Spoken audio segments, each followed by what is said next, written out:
João Vitor.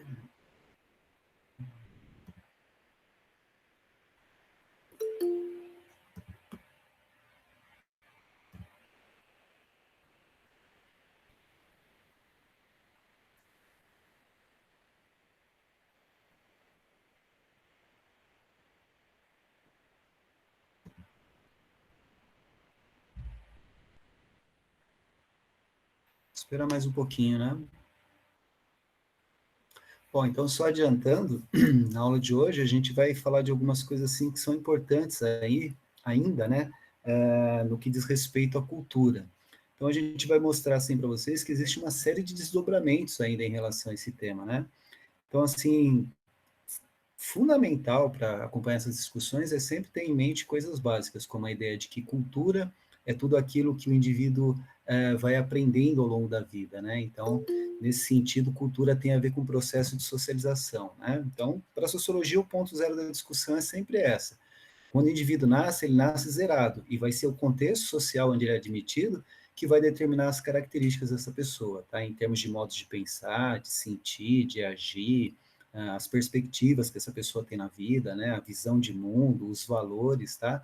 Então, isso é determinado pelo ambiente, tá? Então, nesse sentido, cultura, que é um termo polissêmico, né? Ele é aplicado em várias áreas e com vários sentidos, mas para a sociologia, basicamente, cultura é tudo aquilo que diz respeito àquilo que é transmitido entre as gerações. Então, e através da linguagem, tá? Então, a linguagem é algo que é fundamental para a gente discutir a aula de hoje. Então, em termos assim simples, a gente pode dizer que cultura é tudo aquilo, todas as formas de pensar, sentir e agir transmitidas entre as gerações através da linguagem. E essa linguagem pode ser verbal, pode ser escrita, pode ser através de imagens, tá? Então, no sentido amplo, tá? Outra coisa importante em relação à cultura é que toda cultura tem duas características fundamentais. É a ideia de que toda cultura é histórica. O que significa isso? Que ela sempre se transforma ao longo do tempo e que toda cultura é sempre coletiva, né? Ela é sempre partilhada, tá? No que diz respeito à diversidade cultural, é sempre importante guardar aquelas duas ideias fundamentais, a ideia de etnocentrismo e a ideia de relativismo cultural, né? Então, se a gente sabe que se existem diferentes grupos humanos, existem diferentes culturas. Como que você lida com isso, né? Se você usar a sua cultura, o seu referencial cultural para analisar uma cultura diferente da sua, você cai naquela coisa chamada etnocentrismo, tá? Então, é uma tendência compreensível, né? Porque você só é socializado numa cultura, então, é uma tendência que todos os grupos humanos têm de analisarem culturas diferentes da sua a partir do seu referencial cultural. E o contrário disso seria o relativismo cultural, que é algo que você desenvolve ao longo da vida, é uma disposição, uma espécie de empatia, né? Então, é a capacidade de deixar provisoriamente os seus valores culturais de lado, né? E tentar se colocar no lugar do outro, e tentar pensar a realidade do outro a partir dos valores culturais daquele outro, né? Então, isso seria o relativismo cultural, tá? Então é importante ressaltar isso. Então, na aula de hoje, é uma aula bastante importante porque ela tem muitas consequências teóricas, tá? Porque é o seguinte, a gente vai continuar falando de cultura, mas a gente vai pensar essa cultura como que ela é transmitida. E aí a ênfase vai ser dada para os meios de comunicação de massa, tá? Então, como vocês sabem, na sociologia, principalmente no Brasil, né, existe toda uma forte tendência de se usarem, de serem usadas categorias analíticas ligadas ao materialismo histórico. Então, tudo que eu vou falar aqui hoje, tirando o finalzinho, está ligado ao materialismo histórico. Como vocês sabem, quando você está falando de materialismo histórico, você está falando de analisar a sociedade ou a realidade a partir das condições materiais de vida das pessoas, né? Com um foco para as contradições, para um foco das relações de exploração. Então, isso é típico do materialismo histórico. Lembra quando a gente viu lá o surgimento da sociologia? No primeiro momento, quando a sociologia surgiu, ela surgiu de forma instrumental, para tentar entender aquele contexto da Revolução Industrial na Europa. Então, a sociologia ela surgiu como uma espécie de ciência para fazer um diagnóstico daquilo, mas numa perspectiva positiva, numa perspectiva de crença na possibilidade da ciência, do raciocínio lógico, do desenvolvimento, do progresso, né? Não por acaso a sociologia está muito relacionada a uma escola filosófica chamada positivismo. Então, e existia uma perspectiva também evolucionista. Então, a ideia, se a gente está falando de cultura, né?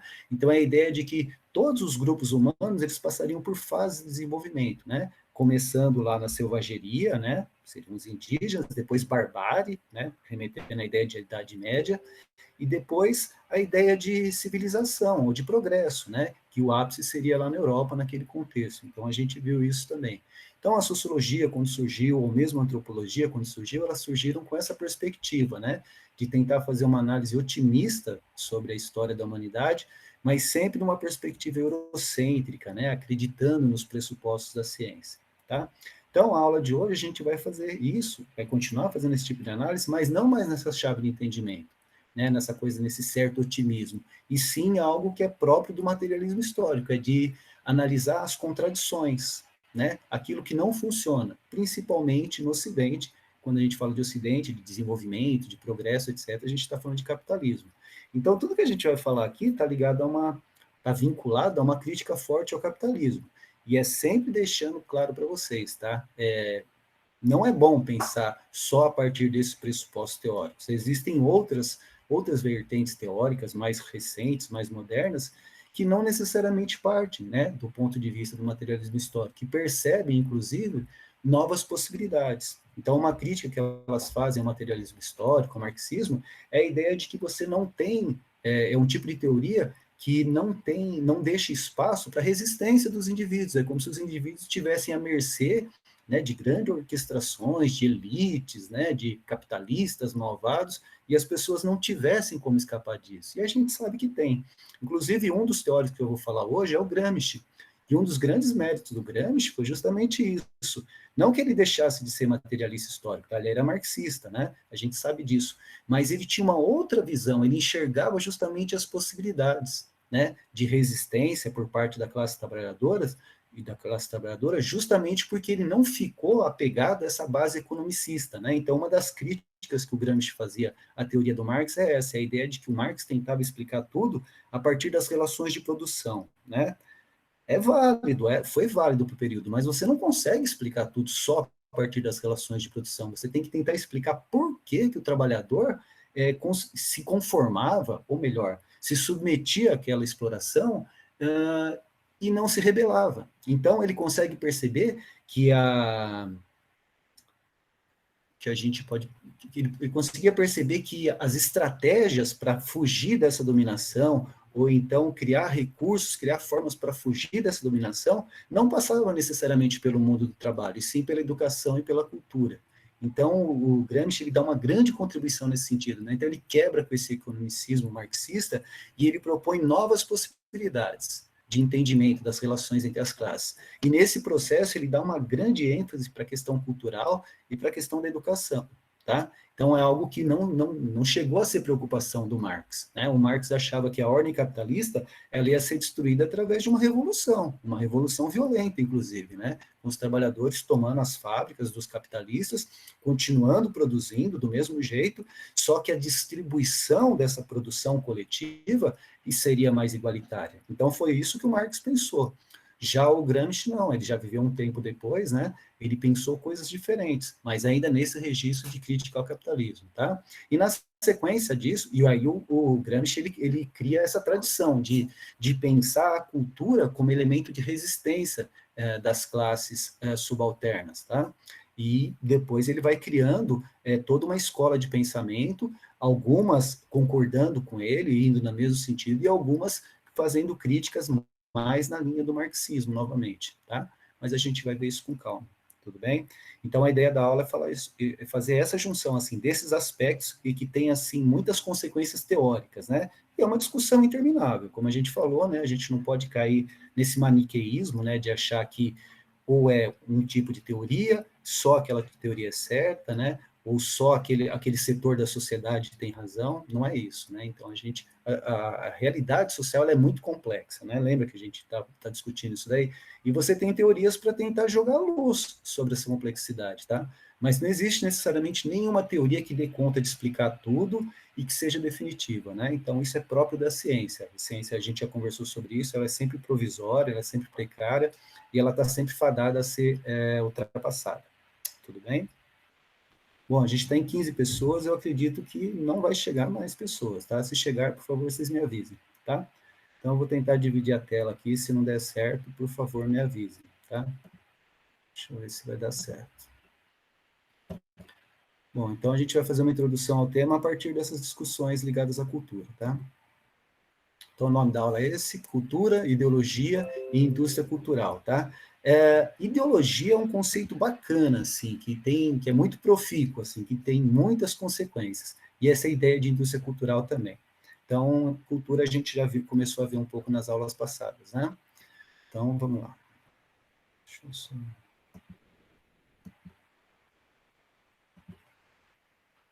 Bom, então a nossa sexta aula, né? Então, a introdução aí à conversa, tá? Então, como vimos, cultura está ligada a toda aprendizagem realizada de modo coletivo e através da linguagem, em suas várias formas, né? Então, como eu falei, cultura está ligada aos processos de socialização, né? O ponto zero da discussão é o fato de que quando você nasce zerado em termos de cultura. Você vai adquirir cultura a partir daquele contexto social, daquele território, né? Daquele período histórico, inclusive, em que você chega no mundo, né? É muito diferente. Nós, hoje no século XXI, é muito diferente do que era a vida das pessoas na Idade Média ou então na Antiguidade, né? Nós vivemos no Brasil, a nossa vida é muito diferente, sei lá, de um país da Escandinávia ou de um país africano, tá? Então, essa que é a ideia. Então, o contexto social e o momento histórico é determinante na sua cultura, tá? Trata-se, portanto, de uma influência externa e de introjeção de opiniões e comportamentos, tá? Então, quando você nasce, quando você chega nesse mundo, em tese, você não tem opiniões, você não tem nenhum tipo de visão de mundo. Você vai adquirir isso na medida que você vive em sociedade, tá? Em sociologia, esse conjunto de ideias e valores que orientam essas percepções de mundo, nossos comportamentos, nossas decisões, seja ela em nível individual ou em nível coletivo, tem um nome, tá? É ideologia. Então, ideologia, assim, no nível do senso comum, ela equivale à visão de mundo, tá? E é mais ou menos isso mesmo que o Gramsci colocou.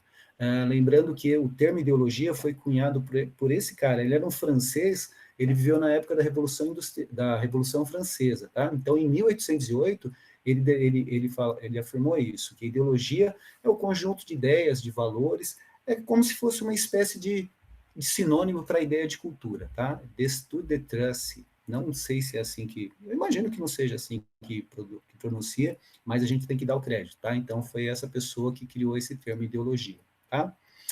O termo foi apropriado pelo materialismo histórico. Então, o Marx começou, né? O primeiro, assim, na área da sociologia, a pegar esse termo ideologia e tentar pensar a respeito, né? Usando isso como categoria analítica, como conceito realmente. Só que o Marx, ele tinha uma visão negativa dessa ideia de ideologia, tá? Para o Marx, ideologia era sinônimo de falsa consciência. Olha que interessante. E essa ideia de falsa consciência decorre da forma como ele explicava a sociedade, né? Então ele falava que no capitalismo, como vocês sabem, existiriam duas classes sociais. O que determinaria a classe social do indivíduo seria a posição ocupada em relação à posse ou não dos meios de produção. Então, aqueles detentores dos meios de produção eram os capitalistas, eram os patrões, né? Meios de produção, naquele contexto, eram máquinas, ferramentas e matérias-primas, né? E um espaço chamado fábrica, um espaço físico, né? Em outros períodos eram outros os meios, na Idade Média era a terra, né? Então, assim, em cada período histórico você vai ter os meios de produção, ou seja, são aqueles materiais, né? O Marx está interessado em entender a forma como as pessoas vivem a vida, na sua forma mais real possível, fugindo a qualquer tipo de idealização. Então ele falava que era isso, classes sociais eram determinadas pela posse ou não dos meios de produção. E aí, no caso lá do capitalismo, né, na Revolução Industrial, ele está falando que existiam os patrões, né, os capitalistas, por serem detentores, e aqueles que não detinham esses meios de produção eram os trabalhadores, ou o proletariado. E a única coisa que eles tinham para poder fazer essa troca naquele mercado era a sua força de trabalho, tá? Só um momento que deve estar chegando gente aí.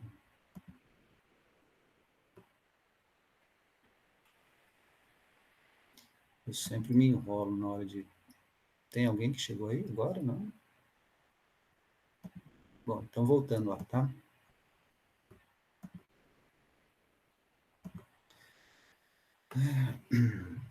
Deixa eu ver aqui.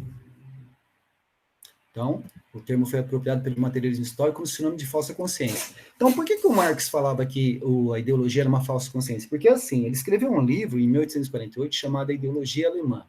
Justamente ele criticava esse idealismo da filosofia, né?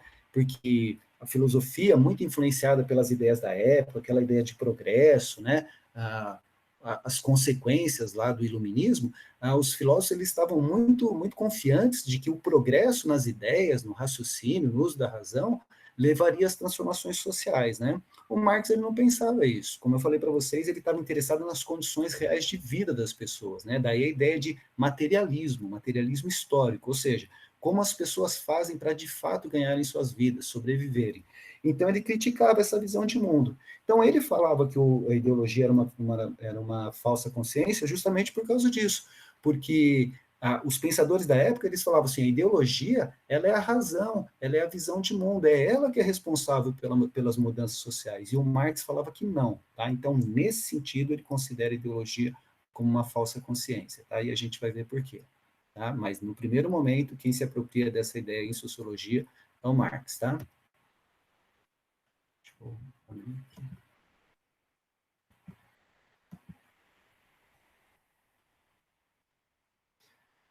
Bom, como vimos, o Marx ele se contrapõe à visão de que o desenvolvimento da razão humana por si só transformaria o mundo e as ideias, tá?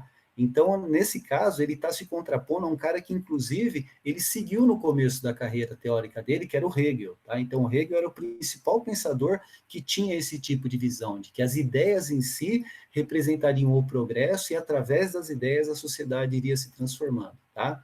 Então, nesse livro, A Ideologia Alemã, ele criticou o Hegel, que um dia ele já tinha sido um seguidor, e as pessoas que acreditavam, né, ou que militavam junto com o Hegel a partir desse tipo de visão, tá?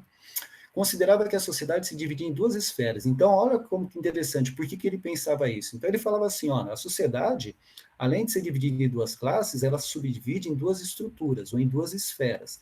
Então, você tem a estrutura, que são as condições reais de vida das pessoas, estão ligadas às relações de produção, e existiria a superestrutura, que são as ideias, as leis, a religião, a política, são todos os costumes, né, todos os valores.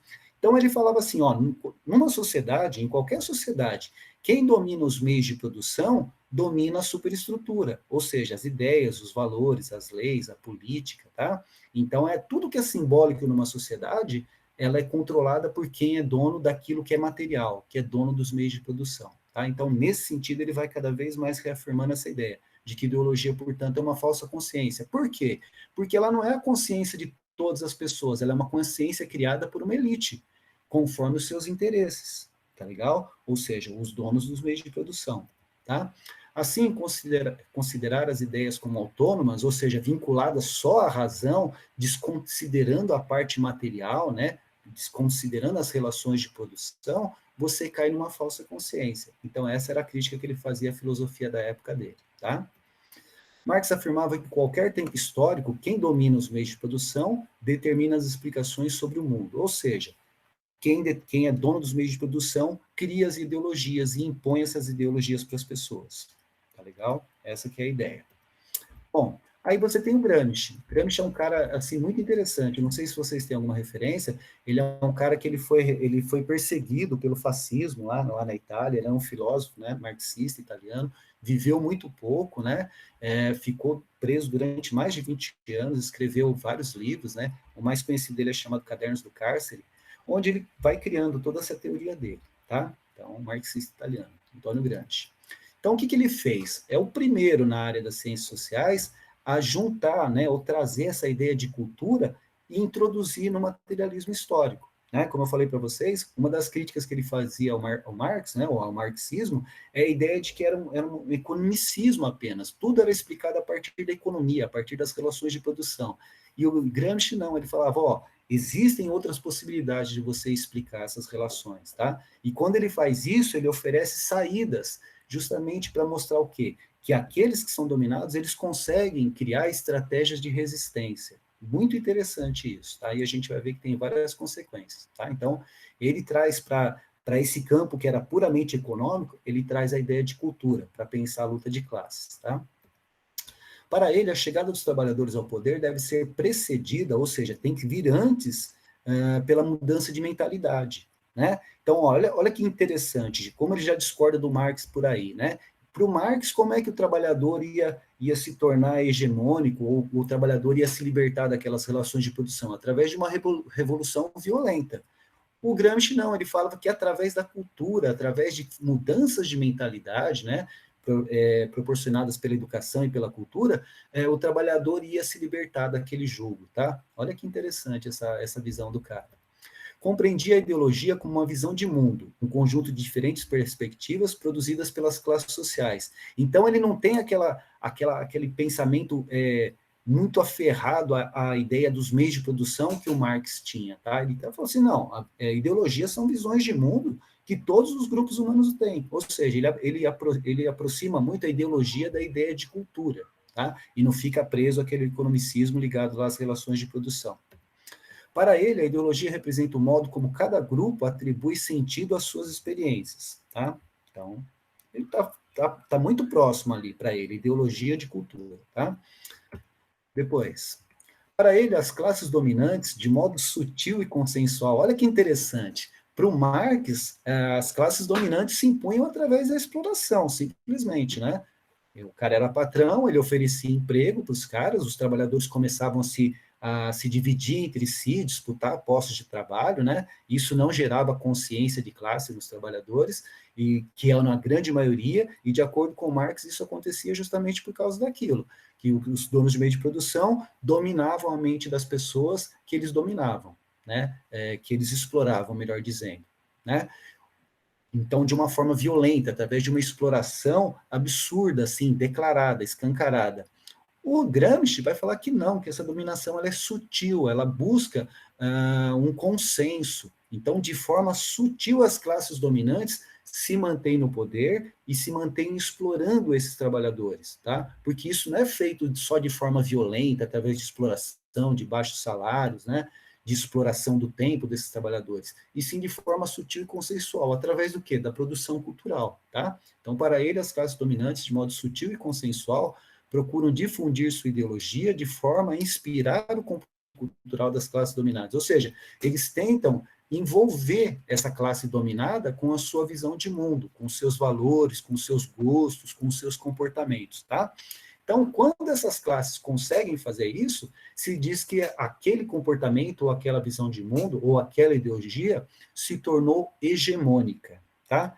Então, se você pegar aqui no Ocidente, quais são os valores hegemônicos? O valor ao trabalho, o valor ao estudo, a ideia de você tem que respeitar as pessoas mais velhas, que você tem que ser honesto, tá vendo? Então, essas grandes ideias, na verdade, são ideologias, elas não nascem com a gente aprende esses valores, né? E de uma forma muito sutil, no dia a dia, através da convivência com as pessoas, através do consumo de cultura, né? Através da escola. A escola é uma poderosa instituição voltada para a expansão, né, ou para a difusão da ideologia das classes dominantes, tá legal? Então, tudo é feito de forma muito sutil e consensual. Isso é o Gramsci que está falando, tá? Então, as classes dominantes, elas exploram e se mantêm no poder, mas não de forma violenta e tão escancarada como dizia o Marx, tá? Existe uma sutileza aí. E olha que interessante, nesse processo ele fala assim, mas as classes dominadas podem resistir a isso, tá? Então essa que é a ideia que vem depois, ó. Porém, elas podem construir, essas classes dominadas, estratégias de resistência, reafirmando valores e visões de mundo dessas classes populares. Então, seria uma visão contra-hegemônica, tá? E quem seriam os responsáveis por construir essa visão contra-hegemônica? Esses caras aqui, ó, os intelectuais orgânicos, tá? Então, por exemplo, num contexto de produção industrial, quem seriam os intelectuais orgânicos? O pessoal ligado ao sindicato, né? Queria representar esses trabalhadores e ia propor estratégias e criar contrapropostas, né? Lutando por direitos desses trabalhadores. Mas, por exemplo, numa escola, quem seriam os intelectuais orgânicos? Seriam os alunos vinculados ao grêmio escolar, por exemplo, tá? Então, assim, em todos os setores da sociedade, você tem relações de dominação, que são sutis, são consensuais, que são impostas, né, de uma forma assim a te envolver, mas você tem como resistir a isso e que, inclusive, criando estratégia. E aí, em tese, quem fariam isso são aquelas pessoas mais articuladas, mais inteligentes, que têm uma visão política mais ampla, que conseguem traçar estratégias, que têm uma certa que têm um certo carisma, conseguem, né, de alguma forma mobilizar as pessoas em função dos seus interesses e não ficarem defendendo interesses de outras classes, inclusive classes que as oprimem, tá? Então, tudo isso daí tá em Gramsci. No livro que eu estou usando como referência, um autor que está sendo citado, que tem muito essa perspectiva, seria o Paulo Freire. Então, o Paulo Freire está sendo mostrado assim como uma espécie de intelectual orgânico, né? É um cara das classes populares que defendia a educação popular no Brasil e mostrava, através do método dele, que era possível alfabetizar as pessoas, mas também criar consciência de classe nas pessoas, para que elas conseguissem entender todo esse mecanismo muito complexo de exploração entre as pessoas, de forma a ela conseguir superar aquela situação e melhorar em todos os sentidos, economicamente, intelectualmente, se engajar politicamente, etc. Tá? Então, isso é uma coisa, assim, que tem muito a ver com as contribuições do Gramsci. Tá? Então, essa ideia de hegemonia, contra-hegemonia, intelectual orgânico, são categorias do Gramsci. Tá? O que mais? Bom, aí depois, o livro que eu estou seguindo, ele vai fazer essa junção justamente entre cultura e ideologia, tá? Como já fazia o Gramsci. Então, o que está sendo falado? Que no cotidiano nós conseguimos perceber que existe uma grande relação entre a cultura, ou seja, como nós interpretamos o mundo, né, os diferentes grupos sociais interpretam o mundo, e as ideologias, ou seja, as tensões entre elas, né? Então, assim, se as visões de mundo são diferentes, as culturas são diferentes, você tem ideologia, você tem assim visões de mundo que pretendem ser aquelas que se colocam para toda a sociedade de forma a serem aceitas. Quais são essas ideologias? As ideologias políticas, as ideologias econômicas, né, as religiões. Então, existe uma espécie assim de mercado onde esses grandes grupos de ideias, essas grandes visões de mundo, essas ideologias, elas tentam arrebanhar as pessoas, convencer as pessoas a, né, militar no lado delas, seja na política, seja na economia, seja na filosofia, seja nas religiões, tá legal? Então, é isso que a gente consegue perceber no cotidiano, que existe uma grande quantidade de pessoas que estão sendo afetadas por visões de mundo, tá? E essas visões de mundo estão sempre disputando os espaços na sociedade, tá? Bom, em cada contexto sócio-histórico, ou seja, em cada sociedade, em cada período histórico, devido às relações de força entre esses grupos, determinados padrões culturais são valorizados ou então são rejeitados, conforme a força desses grupos, tá? Exemplo, aí a gente já falou das tensões existentes entre uma cultura erudita e uma cultura popular. Então, você fala em cultura erudita, remete sempre à ideia de refinamento, de estudo, de padrões elevados, né? De pessoas que se julgam melhores, mais inteligentes, mais bem preparadas, versus uma cultura popular, que é aquela cultura orgânica do dia a dia, das pessoas simples, né? Que não passa por nenhum tipo de refinamento acadêmico, intelectual, nada, tá? Então, assim, no dia a dia, essas visões de mundo elas tentam prevalecer na sociedade. Os eruditos, né, com aquela empáfia, com aquela pretensão de serem os melhores, e a cultura popular resistindo. Se você for pegar assim em termos práticos, em termos assim mais palpáveis, como que a cultura popular resiste? Através do folclore, através do carnaval, né, através, sei lá, do cordel, né? Então é tudo aquilo que passa assim pela existência prática das pessoas, pelo dia a dia.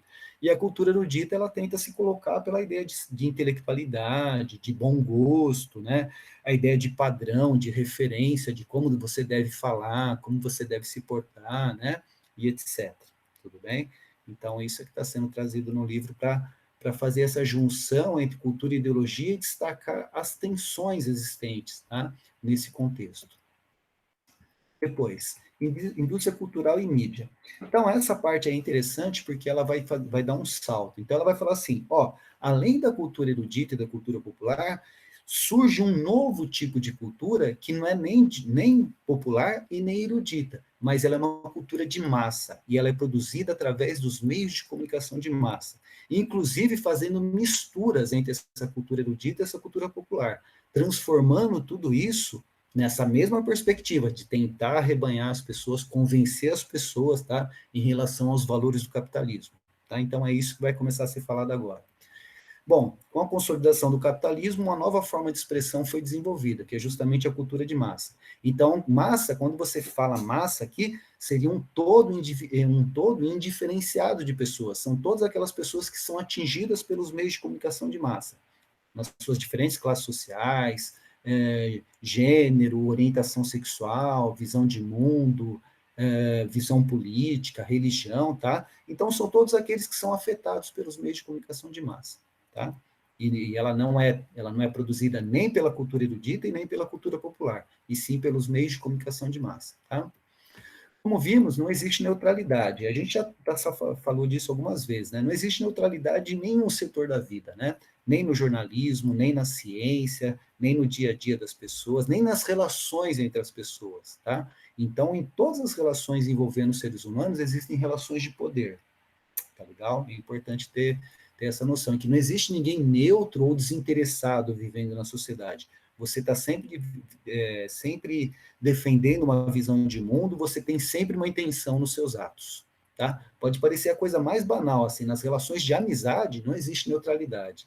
Vocês sabem, né? Essa coisa de amor, essas coisas assim, esses sentimentos mais elevados, ou eles são idealizações, ou eles são ligados, por exemplo, sei lá, ao idealismo cristão, ao romantismo, né? A gente não é que não existam esses valores, existem e devem ser respeitados, mas no dia a dia, né, vivendo em sociedade, ali no meio das contradições sociais, nos choques de interesses, né, nas diferenças que as pessoas demonstram no dia a dia, não existe neutralidade. Essa que é a ideia. E nesse contexto, os meios de comunicação de massa, eles não são neutros, né? Se você assiste um telejornal achando que os caras estão com a preocupação só de te informar, você está sendo muito inocente. Eles estão te informando realmente, mas por trás daquelas informações tem a visão de mundo, tem a ideologia dos proprietários daquele meio. Então, se você assiste um telejornal na Record, por exemplo, né, que é dominada pela Universal do Reino de Deus, você vai ter um nível de informação e de aprofundamento naquelas informações, conforme os interesses do pessoal da Universal.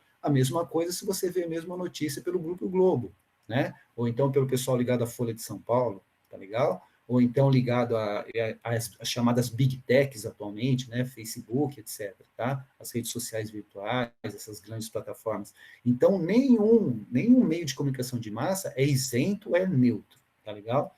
Então, esse é o princípio desse tipo de abordagem aí, ligada à indústria cultural, tá? E ligada à ideia de ideologia. Como eu falei para vocês no começo, eles estão sempre fazendo uma crítica ao sistema capitalista de produção, tá?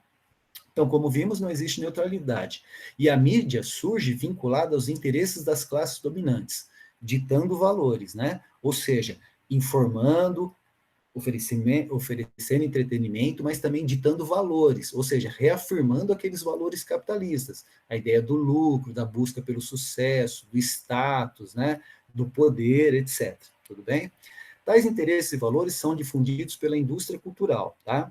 Então, o que seria isso? Através de inúmeros produtos e serviços. Então, como que a indústria cultural funciona na prática? Te oferecendo programação, né? Filmes, músicas, séries, novelas, livros, tá legal? A própria moda tá ligada à indústria cultural. Então, é tudo aquilo que está ligado à ideia de consumo e à ideia de sugestão de comportamentos, tá?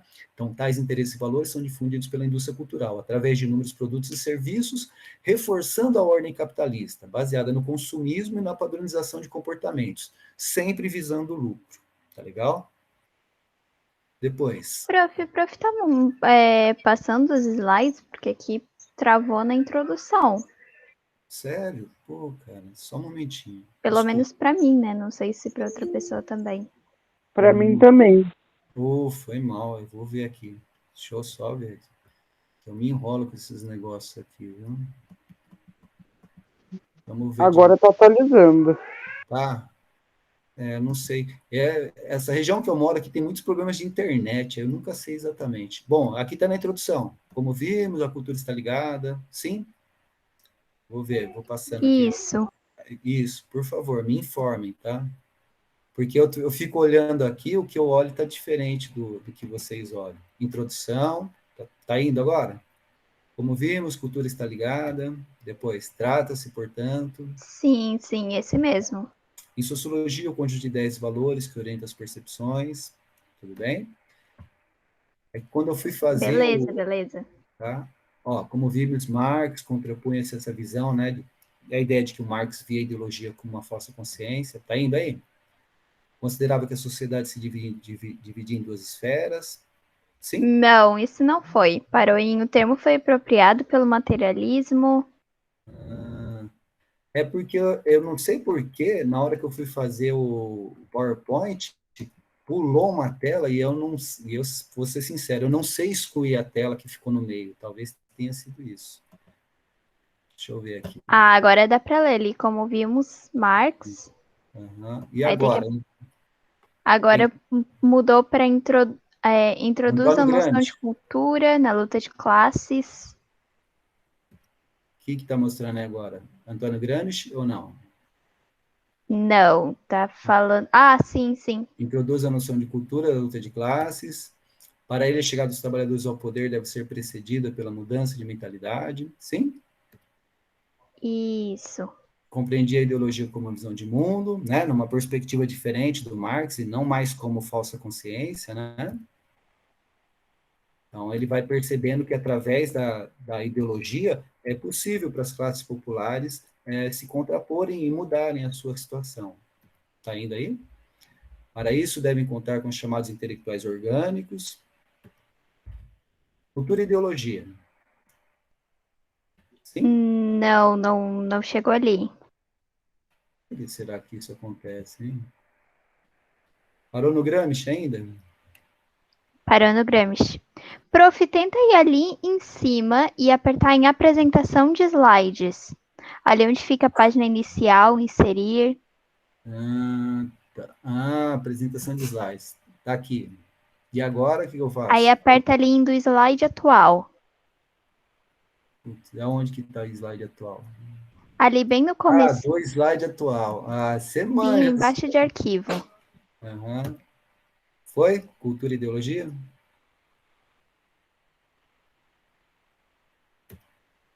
Não. Ó, aqui para mim está aparecendo cultura e ideologia. Ih, será que do slide atual? Deixa eu... Bom, cliquei em cultura e ideologia. Do slide atual. Vamos ver. Também não? Não. Para mim continua. Pra mim Mas também. bom, não tem problema, acho que dá para continuar assim, a gente estava compreendendo legal o assunto. Bom, eu vou procurar. Professor, Oi? por que você não tenta compartilhar, tipo, todas as telas, não só do PowerPoint? Que eu acho que já vai direto para o PowerPoint, ele não deixa apresentar. Como seria isso? Eu acho que é na hora de apresentar, tipo, vem aqui em apresentar e você escolhe, tipo, a área de trabalho, em vez de ser só a tela do PowerPoint. Nossa, velho, para mim essas coisas são tão complicadas. Para vocês parece tão simples. Ai, só um momento, acho que tem alguém querendo participar. Deixa eu só tentar sair e voltar. Peço desculpas, viu? Porque, olha, interromper compartilhamento. Parece que tem alguém. Permitido.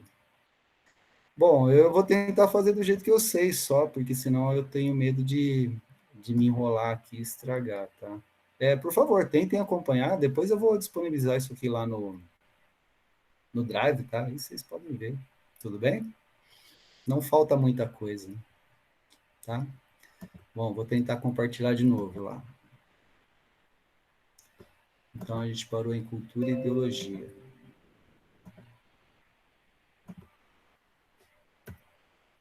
Bom, indústria cultural e mídia, tá? Então, mídia, meio de comunicação de massa. Então, como a gente estava falando para vocês, a indústria cultural, e é importante ressaltar também uma coisa que eu não falei, mas é importante, assim, a gente não pode, eu sempre falo isso na sala de aula, a gente não pode demonizar os meios de comunicação de massa, porque eles têm funções, assim, que são muito importantes.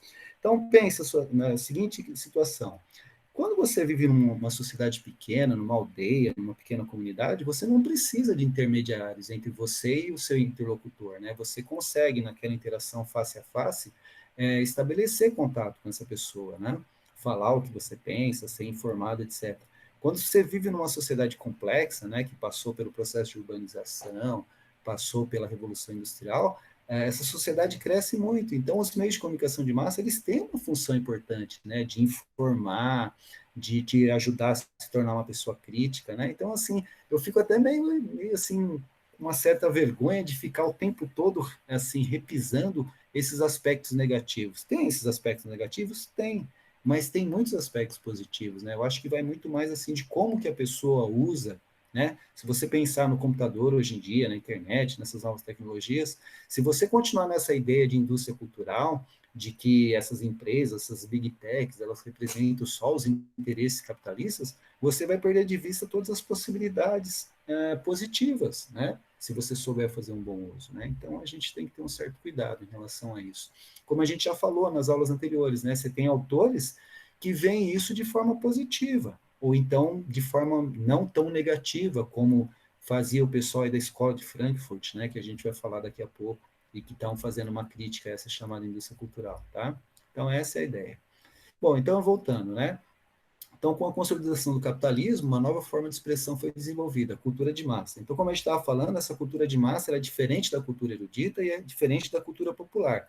Ela é um tipo de cultura produzida pelos meios de comunicação de massa. Então, através de produtos mesmo, né? Como filmes, músicas, livros, séries, etc., eles, de alguma forma, porque não existe neutralidade, eles estão reafirmando os valores capitalistas. Então, eles estão te estimulando o tempo todo a consumir e adotar os comportamentos que são esperados, que façam girar essa roda capitalista, tá? Essa que é a ideia. Inclusive, né, como está registrado aqui, não sei se vocês estão vendo, eu creio que não, misturando elementos das duas anteriores, da cultura erudita e da cultura popular. Então, eles fazem um certo pastiche, né? Seria mais ou menos isso. Bom, como vimos, não existe neutralidade, como eu estava falando para vocês, esses grupos, né, midiáticos, né, esses grupos de comunicação, eles têm donos, e esses donos têm interesses econômicos, interesses políticos e interesses de transmitir a sua visão de mundo, né, aquilo que eles acreditam, né, os seus valores, os seus gostos, etc. Tá? Tais interesses e valores são difundidos pela indústria cultural, né? Então, através de inúmeros produtos e serviços, reforçando a ordem capitalista. Como a gente sabe, ela é baseada no consumismo e na produção de comportamentos, sempre visando lucro, tá? Portanto, a mídia torna-se essencial para a difusão da cultura e da ideologia dominantes. Então, essa é a relação entre meios de comunicação de massa e ideologia, né? Através dela, os grandes grupos capitalistas, né, que têm poder econômico, político e de influência na sociedade, reafirmam a sua visão de mundo, reafirmam a sua ideologia, e ali no meio da sua programação, do seu noticiário, das suas novelas, dos seus filmes, músicas, vão jogando para a população. E essas pessoas se apropriam disso e acreditam, e passam a valorizar isso, né? Esses comportamentos e essas ideias. Essa é a crítica que está sendo feita, tá? Então, nesse sentido, e aí muitos de vocês têm essa referência, né? Existe uma coisa chamada teoria crítica. A teoria crítica, ela tentou justamente fazer isso. O que o Gramsci tentou fazer, eles tentaram fazer também, né? A partir lá do referencial do materialismo histórico e também da psicanálise, né, do Freud, eles tentaram examinar essas relações entre cultura e poder, né? Como que as pessoas, né, ou como que os grupos que têm poder econômico e político e simbólico conseguem se colocar numa sociedade capitalista e se manter hegemônicos, ou seja, continuar expandindo suas ideias, os seus valores e dando vazão aos seus interesses, tá? Então, Escola de Frankfurt foi porque nos anos 40, essa série de intelectuais se reuniram nessa universidade, lá na Alemanha, né? Inclusive, a maioria deles eram judeus, não sei se vocês sabem disso, e eles eram perseguidos pelo nazismo, né? Então, muitos fugiram para os Estados Unidos, migraram para os Estados Unidos, alguns não conseguiram, né? O caso mais clássico, mais emblemático, assim, desse insucesso de conseguir fugir do nazismo é um cara chamado Walter Benjamin, né? Ele foi morto, ele foi preso pelos nazistas e foi morto no campo de concentração. Mas vários deles conseguiram, né? O Adorno, Max Horkheimer, né? Eric Fromm, né? Que era um psicanalista freudiano. Então, eles foram para os Estados Unidos, tá?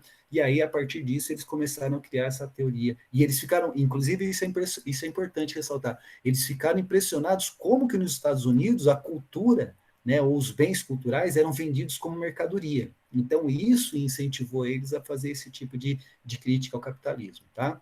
Então, teoria crítica ou escola de Frankfurt. Então, a partir desse contexto, eles começaram a tentar examinar, dentro da lógica das ciências sociais, né, as relações entre cultura e poder. Então, sempre já naquela tradição inaugurada pelo Gramsci, entender que esse domínio, esse poder político dos capitalistas, ele não é feito só de forma através da opressão, da exploração, e sim através de forma sutil, através da cultura, tá legal? Quando você começa a pensar nisso, por exemplo, vocês já devem ter ouvido falar disso, dessa relação muito forte entre o cinema norte-americano e os interesses do país, Estados Unidos, né? Como que através dos quadrinhos, dos filmes, da produção cultural, né? Ou mesmo do American Way of Life, o jeito americano de viver, como que os filmes de Hollywood transmitiram isso para o mundo, né? E colocando os Estados Unidos... Tem até um livro bem legal que eu li no ano passado, que é O Pacto entre Hollywood e o Nazismo. Depois, se vocês tiverem interesse, eu deixo um link que tem um resumo, mais ou menos, do que fala o livro e algumas anedotas, que eu acho que é muito legal, porque ele exemplifica também como que o meio de massa e quem comanda o meio de massa influencia dentro da sociedade. Isso, essa é a ideia, é esse o contexto que a gente está examinando, tá? Então, esse é um exemplo que eu dei que você reforçou. Então, essa é a ideia, de que através dos meios de comunicação de massa, você tem países que se colocam lá na proa dos interesses ocidentais, né? Representando a liberdade, os valores da livre iniciativa, etc. Então, o cinema de Hollywood fez isso o tempo todo, faz isso o tempo todo, inclusive elegendo inimigos, né? Num certo momento eram os comunistas, depois eram os árabes, né? Então, assim, o cinema tem muito esse poder, né? De ganhar as mentes das pessoas, tá? Bom, então a Escola de Frankfurt foram vários autores, vários pensadores, né? Mas quem se destaca é justamente o Theodor Adorno e o Max Horkheimer, né? Então, nos anos 40, eles que são responsáveis pelo surgimento desse termo, indústria cultural, né? Então, o que seria indústria cultural? É isso que a gente está falando. Então, através de produção cultural, ela passa a ter a produção cultural, ela também se transforma em mercadoria, né? E para atingir o maior número possível de pessoas, essa produção cultural ela é feita de uma forma rebaixada em termos de qualidade, né? Apelando. Então, isso é clássico, pensa na audiência, né? Até os anos 80, 90 no Brasil, televisão era uma coisa muito importante, né? Fazia muito a cabeça das pessoas. A internet estava surgindo no Brasil, mas até então a televisão era hegemônica. Como que a televisão conseguia manter a audiência? Através de violência e sexo, né? E exposição de mulheres, geralmente, sem nenhum falso moralismo, tá? Mas era assim que se garantia a audiência, né? Então a ideia de que quando você rebaixa o nível da programação, você apela para os instintos das pessoas. Então, essa coisa da violência, da sexualidade, fica muito aflorada. Tá? Então, essa é a crítica que o Adorno e o Horkheimer estão fazendo. Então, a ideia de que a indústria cultural ela produz um rebaixamento geral da qualidade da produção artística. Porque, para eles, que eram europeus, eram intelectuais, a arte deveria servir para o indivíduo se pensar o mundo, pensar as relações sociais. Então, a arte não tinha só aquela função de fruição estética, e sim como uma arma poderosa para a pessoa pensar a sua própria realidade e mudar o mundo. Então, eles percebem que, através da indústria cultural, nada disso acontece. Tudo vira produto, tudo é descartável e tudo tem uma péssima qualidade. Então, nesse contexto, a pessoa vai ficando entretida. Então, ela vai se divertindo, ela vai cada vez mais... É como se fosse uma dependência. Já perceberam isso? Então, a ideia de que os meios de comunicação de massa vão deixando o indivíduo cada vez mais alienado.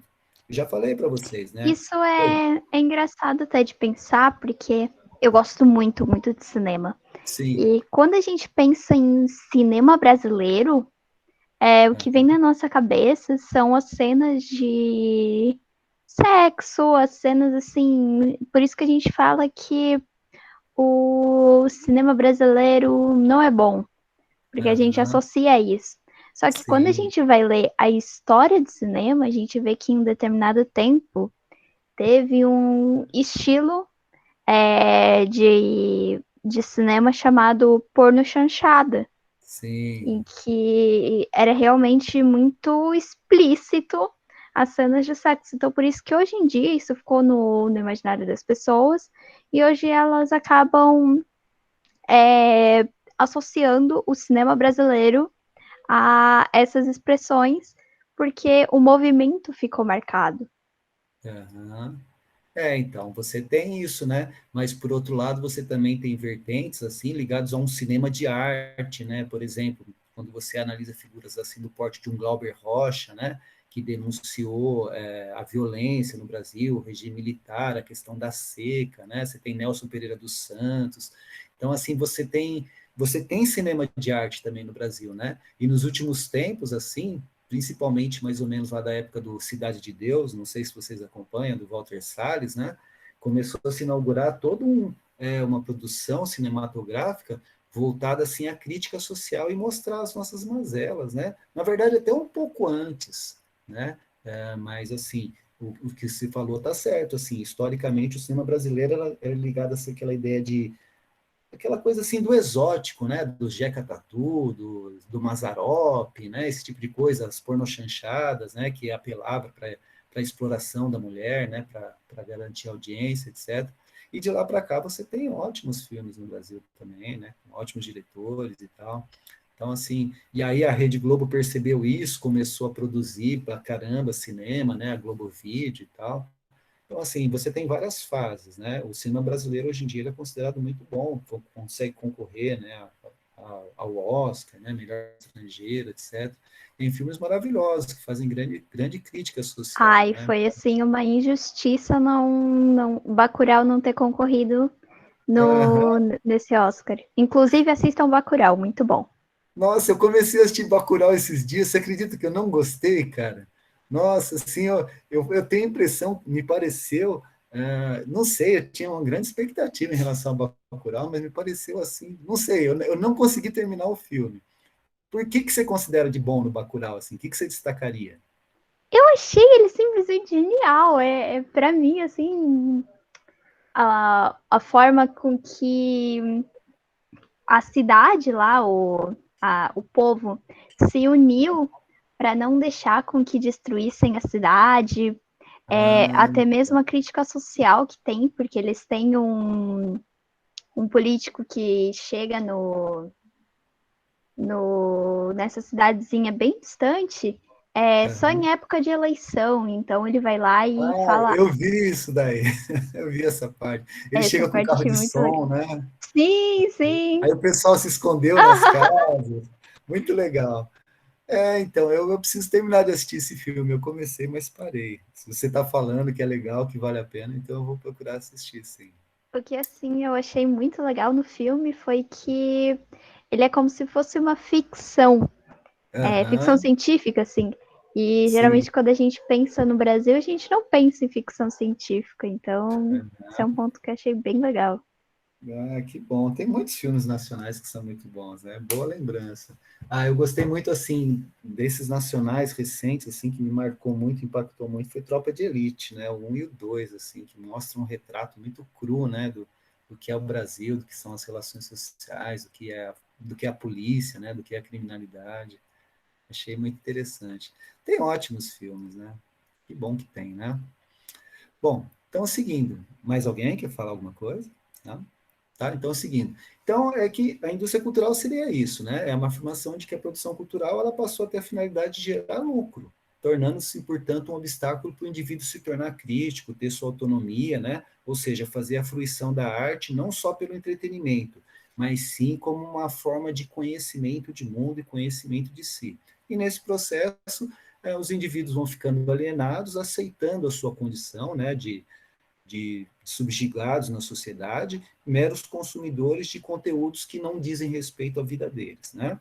Assim, através do entretenimento, naturalizam-se as desigualdades e opressões, funcionando como mecanismo de controle social. Tá? Então, assim, como eu estava falando para vocês, quem cresceu na minha geração, eu nasci nos anos 60, a Rede Globo sempre fez historicamente esse papel de alienar, né, de acordo com a esquerda, seguindo essa linha do materialismo histórico, alienando a população através de futebol, de novelas, né, de carnaval, etc.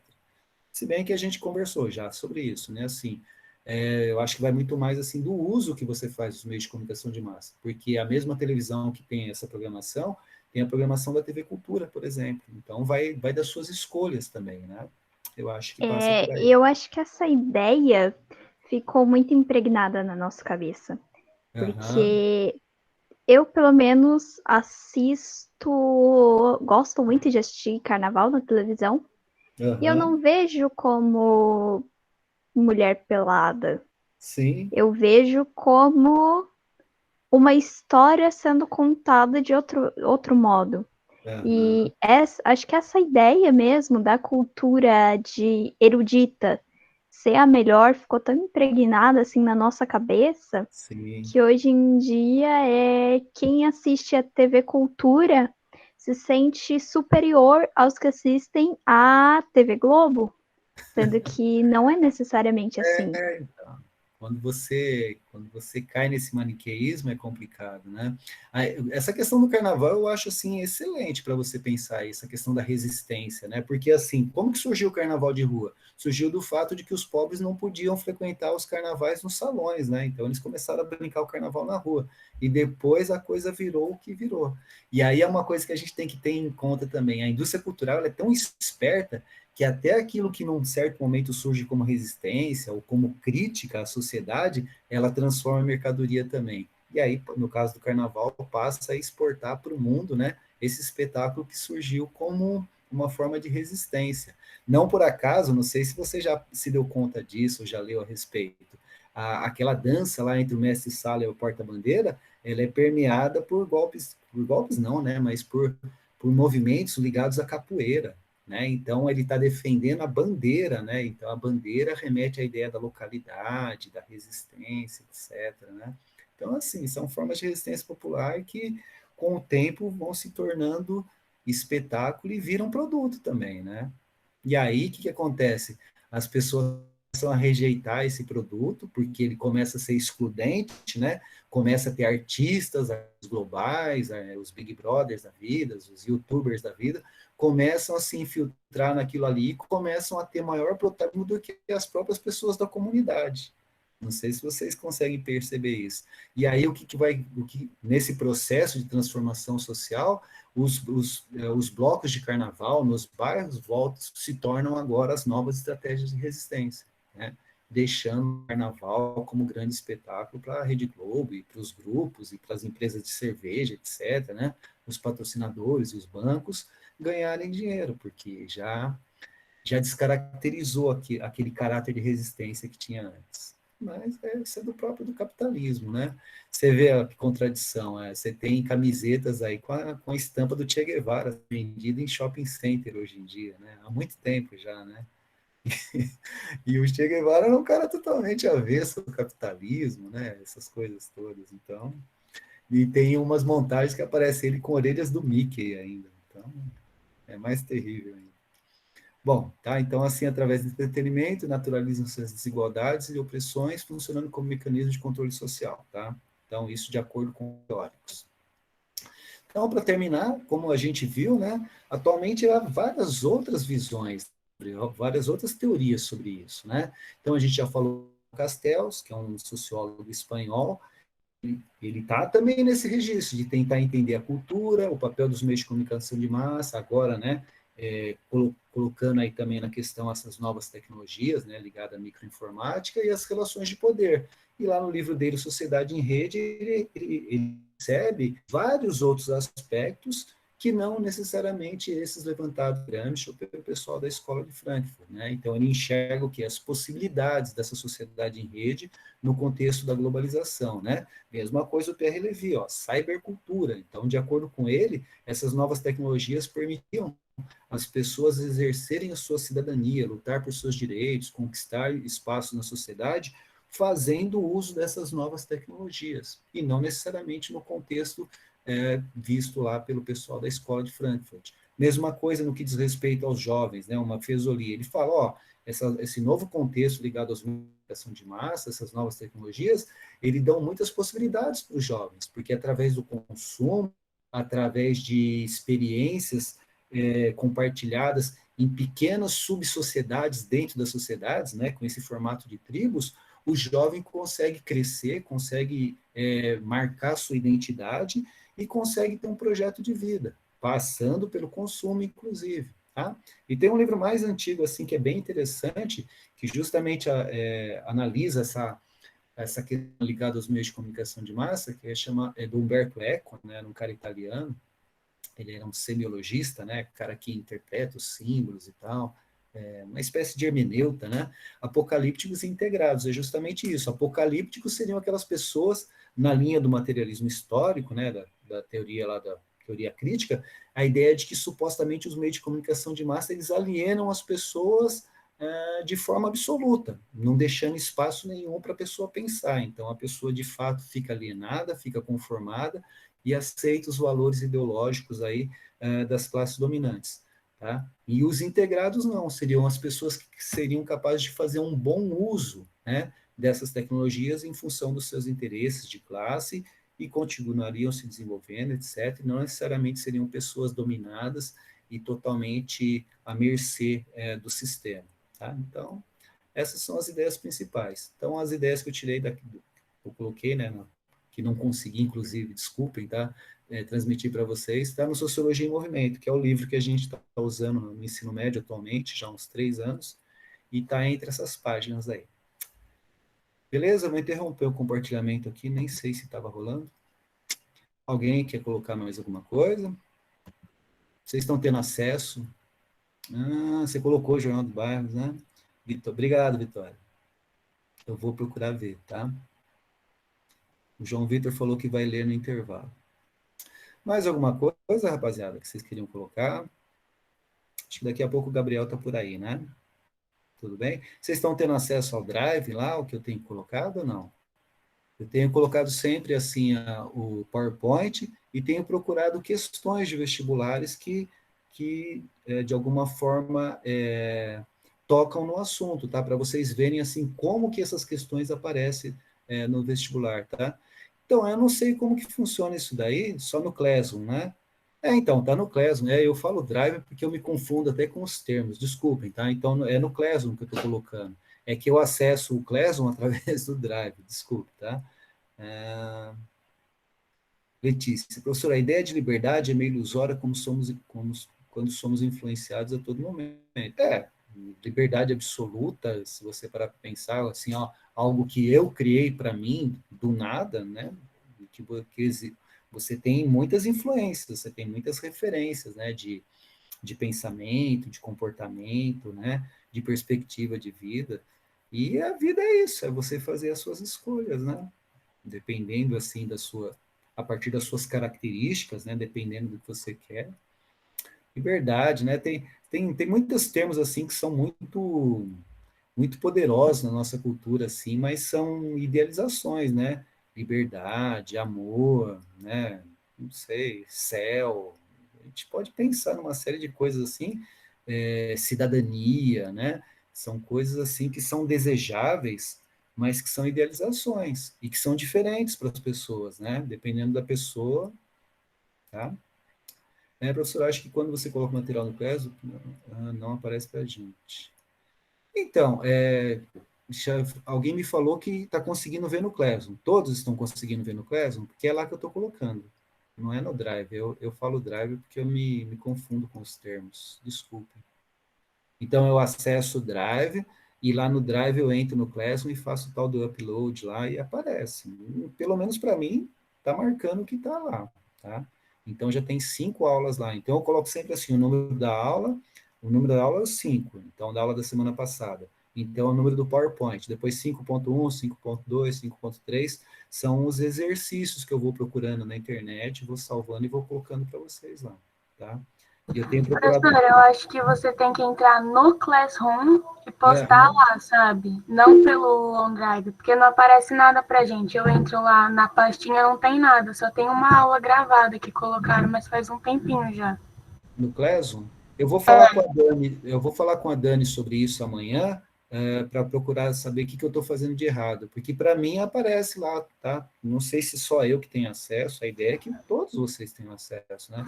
O professor de História tentou colocar ontem pelo Drive para ir no Classroom e não foi.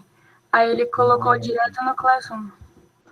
Tá, então eu vou procurar ver isso, tá? Podem ficar tranquilos, eu vou conversar com a Dani, porque a Dani manja muito dessas coisas, né? Assim, o que eu sofro para tentar entender desses Paranauê aí, a Dani tira de letra, ela é formidável, ela manja tudo, tá legal? Então, valeu, pessoal, agradeço a atenção de vocês, tá? Boa noite, boa aula para vocês aí, e semana que vem tem aula, tá? Inclusive, essa semana, dia 9, né? E aí a gente vai ter mais uma aula ainda na semana que vem, e depois é férias, tudo bem? Mas valeu, boa noite, pessoal. Obrigado, viu? Até.